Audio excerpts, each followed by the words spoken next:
ஆரம்பத்துலேருந்தே நான் நிறைய நெகட்டிவ் ரோல்ஸ் தான் பண்ணியிருக்கேன்.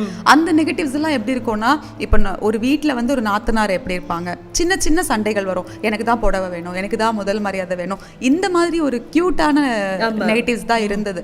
பட் வனஜா அப்படிங்கிறது வந்து ஒரு மேசிவ் நெகட்டிவாக இருந்தது.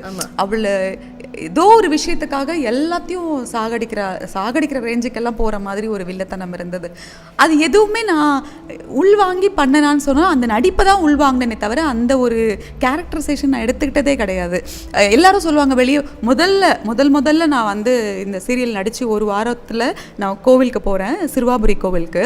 ஒருத்தவங்க ஒரு அம்மா அங்கே வந்துட்டு, நீங்கள் தானே பார்வதி இடுப்பில் இப்படி சாவியை சொருவுனீங்கன்னு என் இடுப்பை இப்படி பண்ணிட்டு போயிட்டாங்க. ஸோ இங்கே இவ்வளோ ரீச் இருக்கோன்றது வந்து எனக்கு அப்போ தான் தெரியுது. நெகட்டிவ் ரோல்ஸ் பண்ணுறவங்களுடைய அந்த பர்சனல் லைஃப் அப்படிங்கிறது வந்து எதனால் சில நேரத்தில் மிஸ்ட்ரி ஆகுதுன்னா, அவங்க நிறைய பேரோட சாபங்களை தெரியாமல் வாங்குறாங்க.